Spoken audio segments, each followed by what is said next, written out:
I remember the exact moment everything changed. It was raining hard that evening. I was sitting alone in my home office, watching the rain streak down the window, tapping against the glass like it was trying to warn me. I should have listened to it. I should have listened to that gut feeling that had been gnawing at me for months. Her name is Erica, my wife of 8 years. We built a life together from scratch. I started my own security firm, worked long nights, made sacrifices. And she was there, always supportive, always sweet, or so I thought. About a year ago, I hired a new security guard for our private estate. His name was Marcus. 35.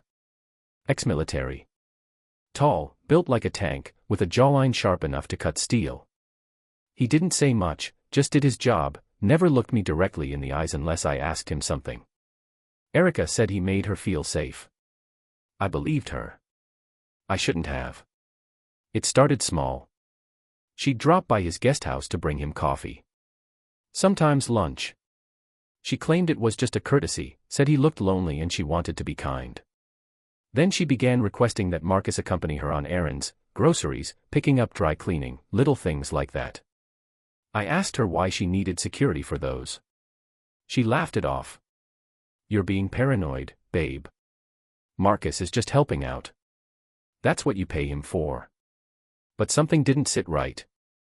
One afternoon, I caught her brushing his arm when she thought no one was watching. He tensed, but didn't pull away. I stored that moment in the back of my mind like a locked file. Weeks passed, and the tension in our house grew like mold in a dark corner. I started noticing changes in Erica. She spent more time on her appearance when going on those little trips with Marcus.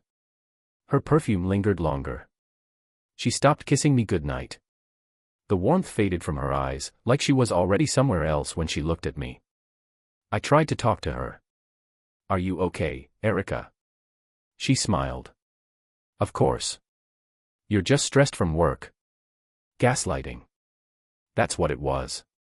And I swallowed it, every time, hoping I was wrong. Then came the night that shattered the last of my doubts. I was reviewing footage from our home security cameras. Standard routine.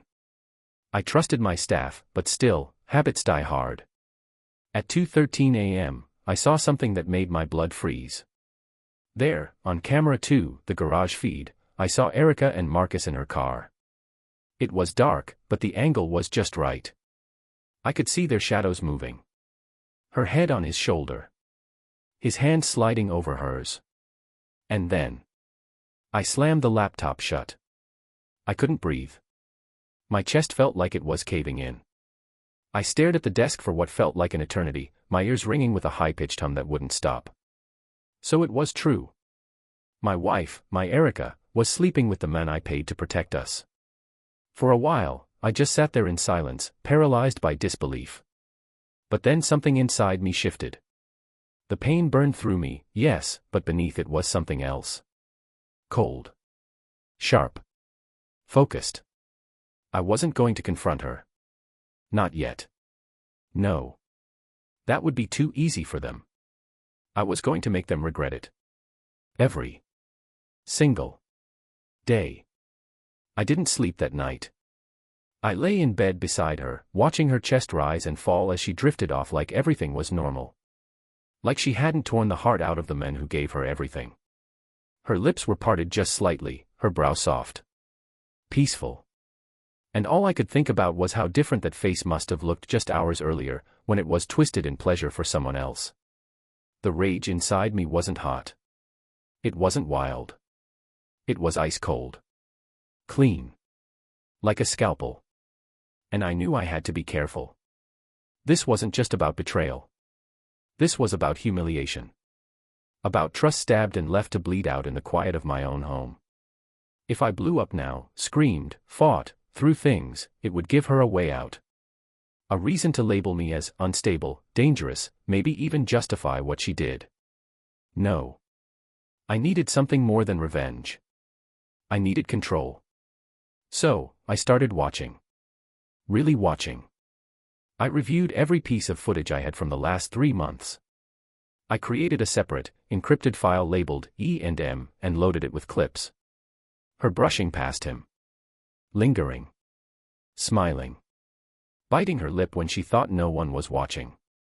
Him opening her car door like some gentleman, then resting his hand just a second too long on the small of her back. She'd laugh at something he said, then glance toward the house like she was checking if I was looking. I saw everything. And still, they thought they were clever.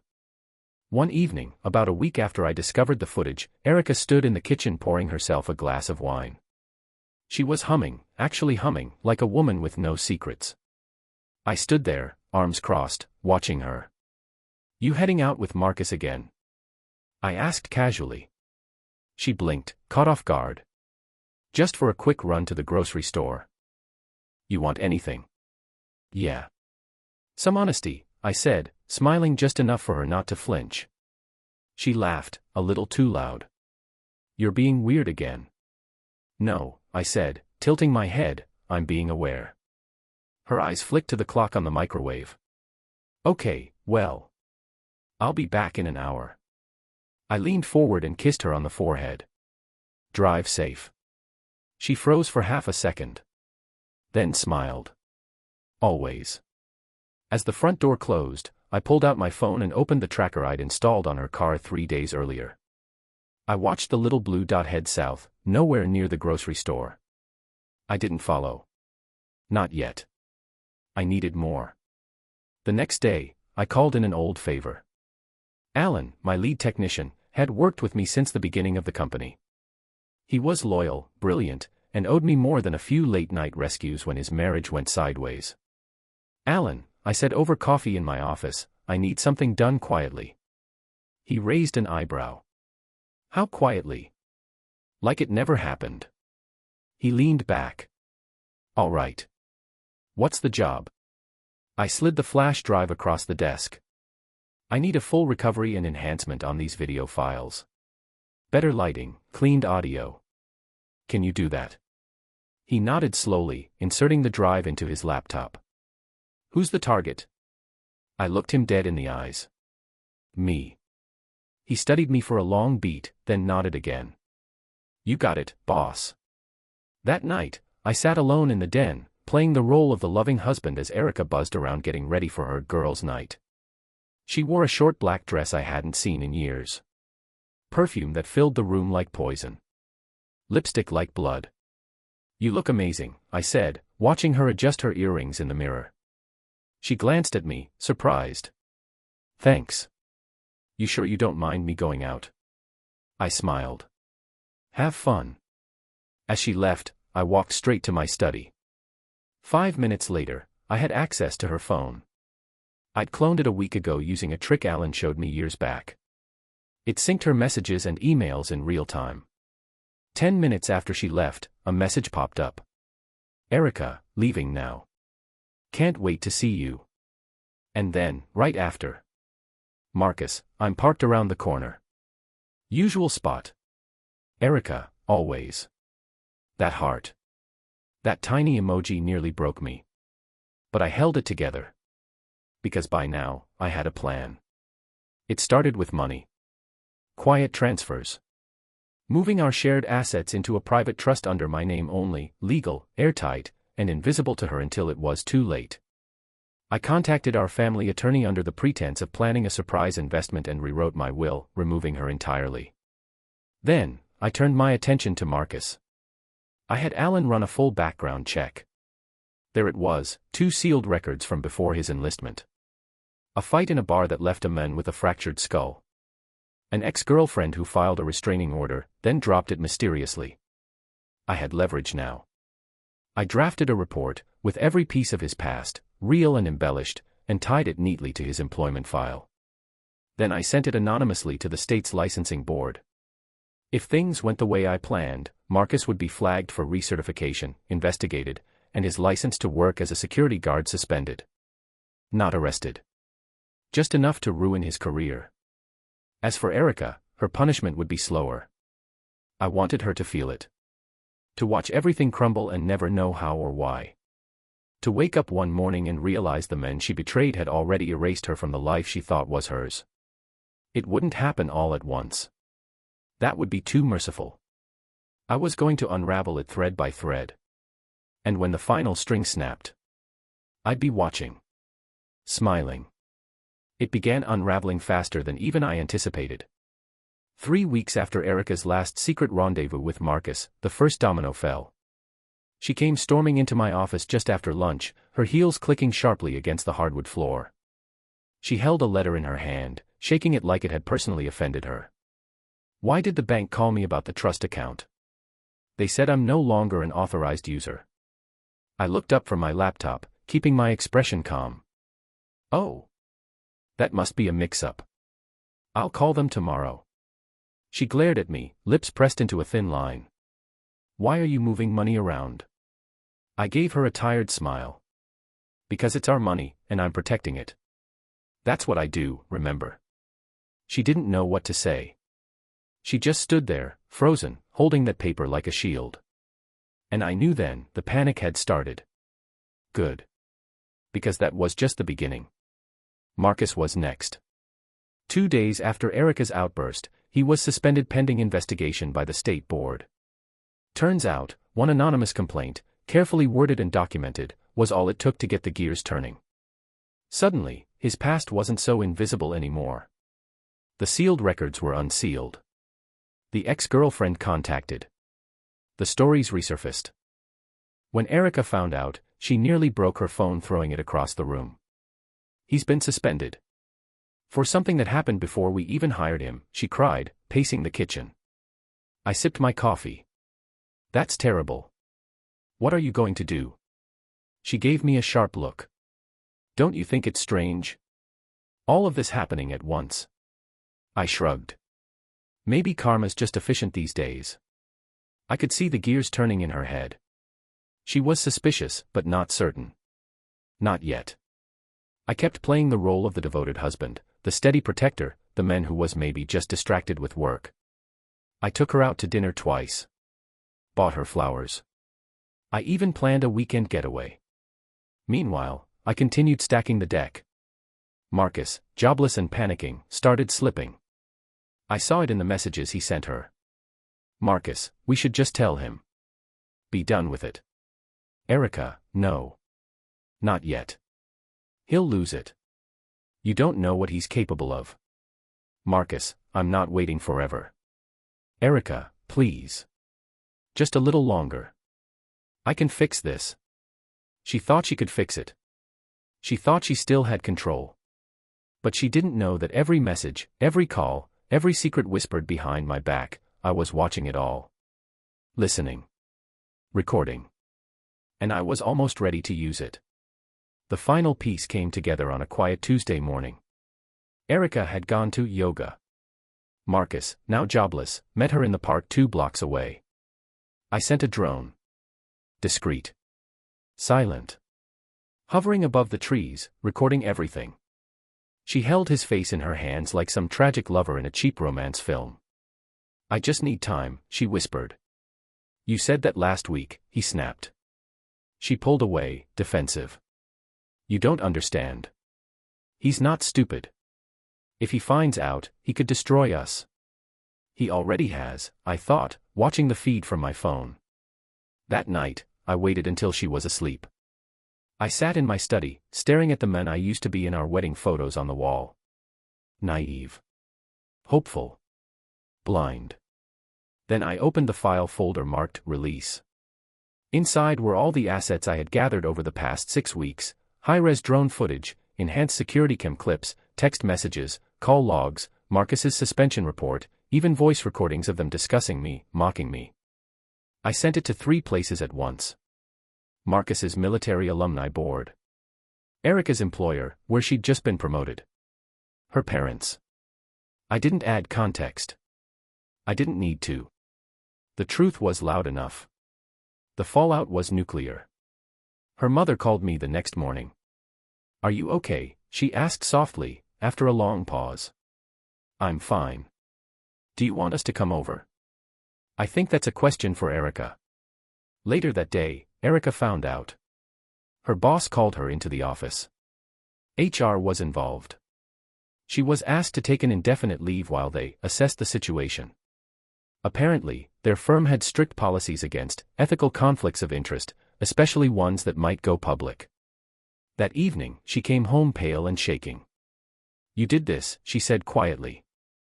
I looked up from my book. "Did what?" "You sent those videos." I didn't answer. She stared at me for a long time. Then her voice cracked. "Why?" I stood and walked over to her. Not angry. Not shouting. "Come. You know what hurts the most, Erica? It's not that you cheated. It's that you thought I wouldn't notice. That I wouldn't matter enough to see it. That I was just some background character in your little secret movie." Tears welled in her eyes. She reached for me, but I stepped back. "No." She collapsed into a chair, covering her face. "I didn't mean to fall for him. It just happened." I almost laughed. "You fell into bed with him by accident. That must have been one hell of a stumble." She sobbed into her hands. But I felt nothing. No sadness. No sympathy. Just relief. This was justice. She tried to apologize. She begged me to forgive her. She said we could fix it, go to therapy, start over. I said nothing. Because the next part wasn't about her. It was about me. 2 weeks later, I filed for divorce. My lawyer handed her the papers while she was still trying to talk me into a counseling session. She cried again. Promised she'd change. Swore Marcus meant nothing now. But it was too late. The locks on the house were changed. Her name was removed from the business account. The prenup, which she had once laughed at, was suddenly the only thing keeping her from being completely broke. And Marcus? Well, he tried to reach out. Threatened to sue for defamation. Said he'd go public. I welcomed it. Because I had everything documented, time-stamped, verified, and more damning than anything he could ever throw at me. He disappeared from town a week later. Last I heard, he was working part-time at a warehouse 2 states away. I didn't gloat. I didn't post about it. I didn't trash her online. I didn't need to. I rebuilt my life quietly. Started dating again, slowly. Learned to breathe without suspicion. To sleep without checking cameras. To laugh and not wonder who was lying to me. It wasn't easy. But it was mine again. Sometimes people ask me why I didn't go the traditional route, why I didn't just confront her, scream, cry, demand answers. I tell them the truth. Because I wanted her to understand the weight of what she did. And now she does. Every time she walks past a mirror. Every time she sees a happy couple. Every time she remembers the men who gave her everything, and took it all back without raising his voice. 6 months passed. That's how long it took for the dust to fully settle, for the silence to feel normal again. No more late-night phone calls. No more arguments echoing through the halls. No more whispered apologies from a woman I no longer recognized. I had my house back. My company. My peace. And most importantly, myself. It's strange how quickly someone can become a memory when you stop feeding them your energy. Erica had moved into a small apartment across town. Word got around that she was working part-time consulting for a minor firm, nothing close to what she had before. Most of her former clients cut ties. Her reputation, once polished and powerful, was now an echo of scandal and betrayal. As for Marcus, he never resurfaced. Not to me, anyway. He disappeared into the kind of life that doesn't show up in LinkedIn updates. Good. They both belong to the past now. I never expected the letter. It came on a Friday, 6 months and 3 days after the divorce papers were finalized. I found it in my mailbox, handwritten, no return address. The moment I saw the loops in the cursive J, I knew. Erica. I sat on my porch with a cold drink and opened it. James. If you're reading this, I guess part of me hoped you would still care enough to listen, even if it's just once more. I'm not asking for forgiveness. I know I don't deserve it. I just need to say some things you'll probably never let me say out loud. I broke something that can't be fixed. I see that now. And no matter how many times I've replayed it in my head, I still can't believe I let it happen. It wasn't about love or passion or some grand excuse. It was about weakness. Mine. You were the best thing that ever happened to me. You gave me everything. And instead of being grateful, I went looking for something that wasn't even real. Marcus wasn't worth it. Not even close. And I think a part of me always knew that. But once the line was crossed, I was too proud, or too scared, to admit how far I'd fallen. I see you now the way I should have seen you before. As a man who gave his whole heart. As someone who would have taken a bullet for me. And I threw it away like it was nothing. You didn't deserve that. You didn't deserve any of it. I'm not asking for another chance. I wouldn't insult you by doing that. I wanted you to know I'm sorry. Really, truly sorry. Even if you never respond, please know, there isn't a day that goes by that I don't regret what I did. Erica. I folded the letter once, then again, and set it beside me. I didn't cry. I didn't feel vindicated. Just quiet. She meant it. I could tell. Every word. But that didn't change what she did. Regret is a weight people carry when it's too late to fix the damage. It's not an apology, it's a reminder. A permanent echo of who they chose to be when they had the power to choose better. And Erica. She made her choice. So did I. A year later, I met someone. Her name was Rachel. She was smart, funny, completely unconnected to my past. A therapist, actually, which I found both ironic and healing. We met at a mutual friend's fundraiser. She asked what I did, and I told her I ran a marketing firm. She didn't ask about my ex-wife. She didn't know the drama. She didn't care. She saw me. Not the scars. Our first few dates were cautious. I was still healing in ways I didn't realize. I flinched at certain words. Pulled back from small affections. Questioned her sincerity when she complimented me. But Rachel was patient. Kind. She never tried to fix me. She just made space for me to show up, however broken I was. And slowly, I did. I told her the story, eventually. About Erica. About Marcus. About the betrayal and the plan I executed to reclaim my life. She didn't flinch. She listened. And when I finished, she looked me dead in the eye and said, "Good. I'm glad you stood up for yourself." She didn't pity me. She respected me. And in that moment, I knew I was ready for something real again. Erica showed up once more. The final time. It was just after my 1-year anniversary with Rachel. We'd just gotten back from a trip to Colorado. I was in the office when my assistant buzzed me. "James? There's a woman here. She says she knows you." "Erica." I paused for a second. "Send her in." She looked thinner. Not unhealthy, but smaller somehow. Like life had chiseled her down. "Hi," she said. "Hi." She looked around my office. Her eyes lingered on the framed photo of me and Rachel. "She's beautiful," she said softly. "She is." She nodded. "I just wanted to see you. In person. One last time." I didn't speak. Just let her say what she came to say. "You look good. Happier." "I am." She smiled faintly. "I'm glad." A long pause. Then she took a shaky breath. "I'm leaving the city. Moving back to my parents' place in Vermont. Going to start over. I wanted to say goodbye. Properly." I nodded. "Goodbye, Erica." She opened the door, paused, turned back.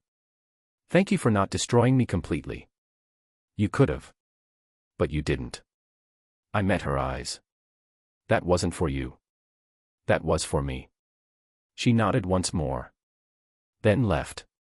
I never saw her again. Sometimes people ask me what I learned from all of it. From the betrayal. From the revenge. From rebuilding a life out of ashes. And the truth is, I learned more than I wanted to. I learned that love without respect is just a slow-motion tragedy. That loyalty matters more than passion. That silence can say more than shouting. That the way someone treats you when they think they won't get caught is who they really are. But I also learned that healing is possible. That it's okay to start over. That good people still exist. And that peace, real peace, isn't the absence of pain. It's the presence of truth. I live in that peace now. And I protect it fiercely. Because once you've lost yourself and fought like hell to come back, you never let anyone steal that from you again. I thought that chapter of my life was closed. Erica had moved. Rachel and I were thriving. My business was stable, and for the first time in years, my mornings didn't start with dread.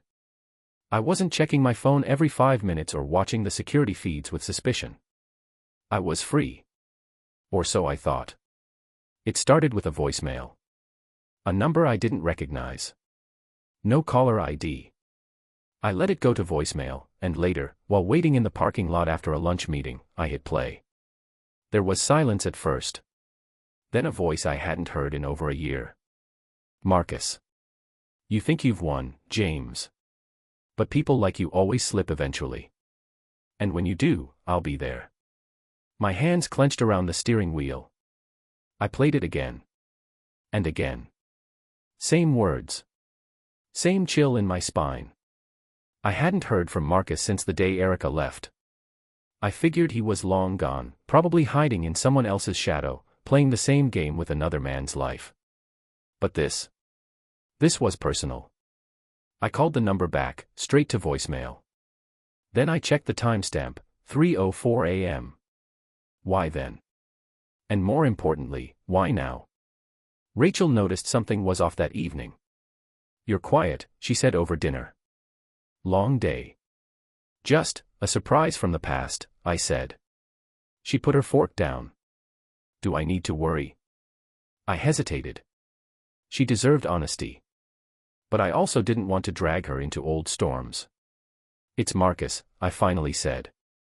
He left me a message. Sounded like a threat. Rachel's eyes narrowed. Do you think he'd actually try something? I don't know, I said truthfully. But I'm not about to take chances. She reached across the table and took my hand. Whatever this is, we'll deal with it. Together. And that's when I knew I wasn't alone anymore. But Marcus had clearly forgotten who he was dealing with. I wasn't the man he left broken. Not anymore. The next day, I called a few old contacts, friends in law enforcement, a former private investigator who owed me a favor. I handed over the voicemail and the number. Within 48 hours, I had a partial trace. Marcus was in the city. Using a burner. Likely staying under the radar, but the message made one thing clear: he was watching. I doubled security around my home and office. Upgraded the motion sensors. Reconnected a few silent cameras I'd disabled after Erica moved out. Rachel didn't ask for the details. But she noticed the changes. She slept a little lighter. Looked over her shoulder more than usual. That's what men like Marcus do. They poison peace, even without touching it. Then came the second letter. Not from Erica. From a lawyer. Apparently, Erica had filed a claim accusing me of emotional abuse and professional sabotage, tying my revenge to financial damages and slander.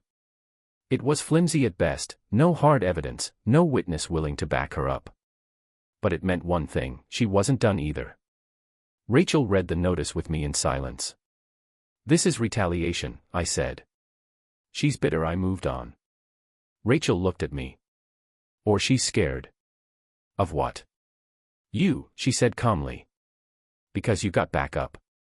I met with my attorney the next morning. He laughed when he read the complaint. She doesn't have a case, James. This is a Hail Mary, probably pushed by someone else. She doesn't have the money for this kind of legal move. You said she's living in Vermont. Last I heard. He flipped the page. Then who's bankrolling this? And that's when it clicked. Marcus. This wasn't just about revenge or bitterness. It was about control. He was using her. Again. And now, he wanted to use the system against me. I had two options. Defend myself quietly, pay a team, drag this out for months. Or go on offense. I chose the latter. If they wanted a war, they were going to get one. The legal route was simple. My lawyer filed a countersuit for harassment and defamation. We subpoenaed phone records, emails, even Erica's last few months of bank activity. It painted a picture: money transfers from an untraceable LLC, linked back to a company Marcus had connections with. It wasn't enough to put them in jail, but it was enough to bury the lawsuit. 3 weeks later, Erica withdrew the claim. No apology this time. Just silence. And that, in a way, was louder than any words. But Marcus. He wasn't finished. The next move was direct. Too direct. It happened one night when Rachel and I got back from dinner.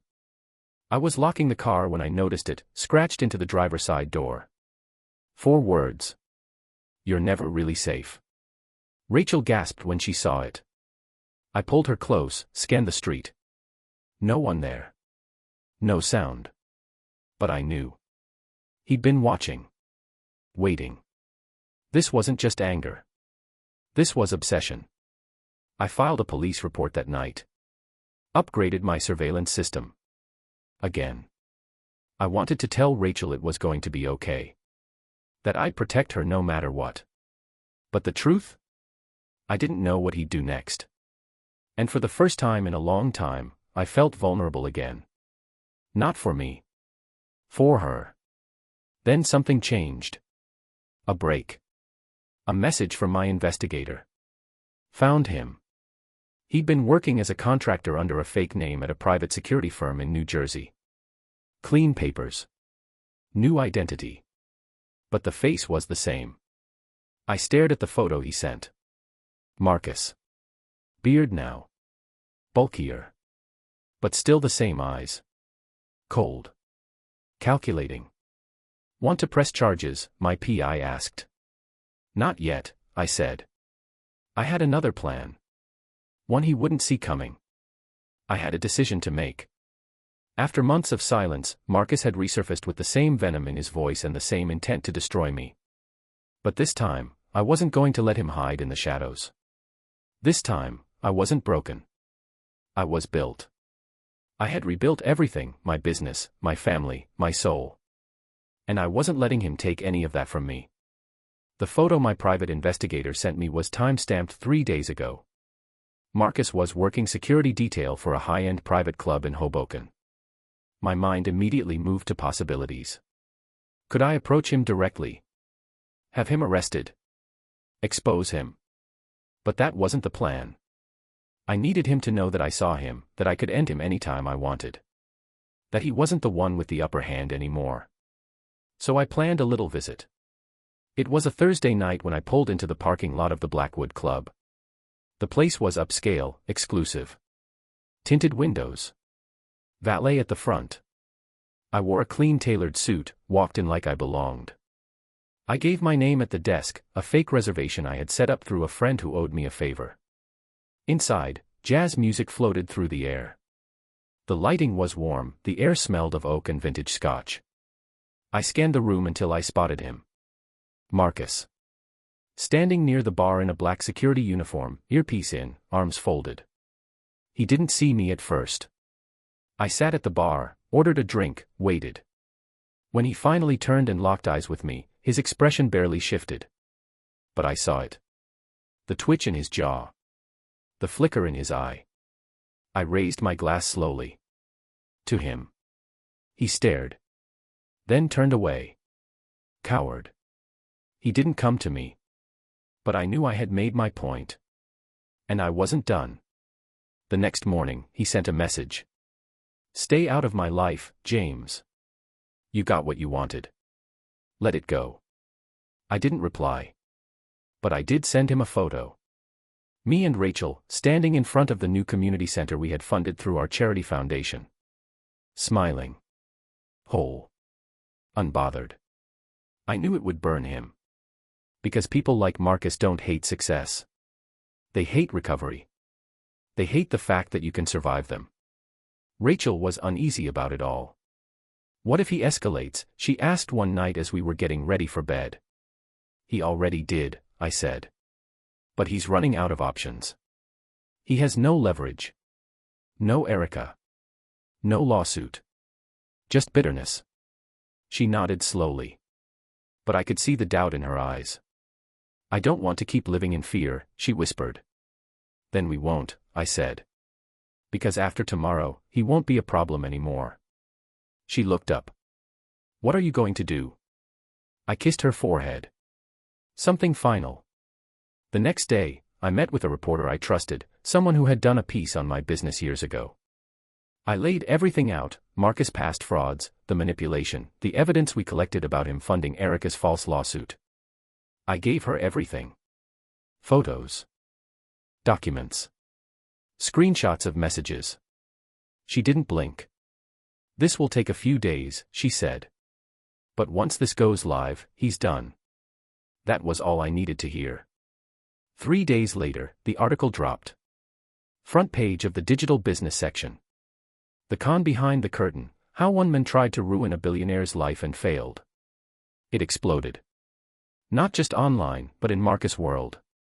Within hours, his employer placed him on immediate leave. By nightfall, he was fired. He sent one more message. You think this is over? You just made it worse. I blocked the number. He was done. Weeks passed. Life returned to a new normal. Peaceful. Focused. Rachel and I started planning a small getaway, no phones, no drama, just quiet. And then, one night, we received an unexpected call. A detective. Marcus had been arrested. Apparently, he'd tried to con another investor using a fake startup scheme. Only this time, his mark was an undercover agent. He was facing serious jail time. I sat there for a long moment after the call ended. Rachel placed her hand over mine. It's really over now. I nodded. But deep down, I knew it had ended the moment I chose not to let him define my story. That was the real victory. And no one could take that from me. It was over. Or at least, that's what I thought. Marcus had been arrested. The authorities had enough to hold him, tampering with surveillance, violation of private property, even theft of confidential security documents. He looked at me with pure venom as they dragged him away, but I didn't flinch. He wasn't a ghost in my house anymore. He was just another liar in handcuffs. But Erica was still here. The silence after Marcus's arrest was heavier than any argument we ever had. She didn't cry. She didn't scream. She didn't even apologize. Just sat at the edge of the bed, staring into space like someone had turned the world off around her. I stood in the doorway, arms crossed, watching her. You could say something, I said finally. Anything. She looked up, slowly. What do you want me to say? I don't know. Maybe the truth. Maybe something human. A beat passed between us. She shifted, but didn't stand. Fine, she said, her voice flat. I loved him. That word hit like a slap. Not because it was a surprise, but because she said it with such brutal indifference. I didn't mean for it to happen, she continued. At first, it was just attention. He saw me. He listened. And then it got physical. And then, it got real. Real, I echoed bitterly. And what was I, Erica? An ATM. A background character. No. You were the life I thought I wanted. Until I realized I was suffocating. I took a step closer. Suffocating. In the house I built. With the men who sacrificed everything for us. Yes, she snapped. That's just it. You sacrificed everything. You, not us. You turned our life into a fortress, always working, always watching, always calculating.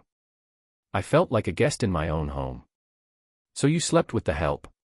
I barked. That was your escape. I'm not justifying it, she whispered. I'm just saying, I was lonely. We stood there, the tension like a wire pulled tight between us. And what now? I asked. Now that your knight in shining armor is in a cage. What happens to us? Her eyes flickered. That's up to you. It was so cowardly, so passive. No fight, no real remorse, just this hollow woman in front of me who bore no resemblance to the person I once loved. I turned and left the room. The next week was a blur. Erica tried, in her own cold way, to return to some form of routine. She cooked. She asked if I needed anything. But it was all just noise. I couldn't even look at her without seeing them in that car. So I made a decision. One morning, I placed the divorce papers on the kitchen table. She saw them when she came down in her robe. Her fingers trembled as she picked them up. I figured this was coming, she said. I'm not doing this for revenge, I said. This isn't about Marcus anymore. It's about self-respect. I understand. I hope you do. Because I stayed silent for a long time, Erica. I gave you every chance to come clean. And you never did. You left me no choice. Tears welled in her eyes. Finally. Something real. I never meant to destroy us, she whispered. But you did. She signed without a fight. And just like that, it was done. 3 months later, my life was different in every imaginable way. I sold the house. I didn't want to live in a mausoleum of betrayal. I transferred control of my company to a trusted partner and took a step back from operations. I needed space to breathe, to think, to feel something other than rage. I moved into a smaller place, overlooking the city. Quiet. Clean. Honest. One afternoon, I got a letter in the mail. No return address. Just my name, written in a hand I hadn't seen since that day in the garage. It was from Marcus. Inside was a single sheet of lined paper. The handwriting was tight, controlled, like a man trying to keep from falling apart. You think you won. But you didn't. Erica's not who you think she is. She used me. Just like she used you. She said she loved me. Promised me she'd leave you. But when the pressure came down, she disappeared. Haven't heard from her since. I gave up everything for her. And in the end, I was just a pawn too. I read it twice. Then I burned it. Marcus was wrong. I didn't win anything. This wasn't a victory. This was survival. The kind where you crawl out of the wreckage, bloodied but alive. But one thing he said stuck with me. She used us both. And maybe that was true. Maybe Erica was chasing something neither of us could give her. Maybe she was broken in ways I never understood. But I wasn't going to spend the rest of my life trying to decode her mistakes. A year passed. I traveled. Reconnected with old friends. Even started dating again. Slowly. Cautiously. I never told anyone the full story. Not because I was ashamed, but because it felt like a different life. Like something that happened to someone else. Sometimes, when I couldn't sleep, I'd think about that rainy night when I first opened the surveillance footage. That version of me, naive, hopeful, died the moment I saw her with him. But maybe he needed to. Because the man I am now, he's smarter. Stronger. And finally free. One day, I saw Erica again. It was at a cafe, purely by accident. She looked thinner, tired. Her eyes held the weight of someone who had made too many wrong choices and knew it. She smiled when she saw me. Tentative. Wary. I nodded, polite but distant. She approached. You look good, she said. Thanks. A pause. I'm sorry, she added. For everything. I know, I said. And I meant it. But I didn't invite her to sit down. I didn't ask her how she was doing. I just turned and walked away. Because that chapter was closed. And I wasn't going back. Not ever.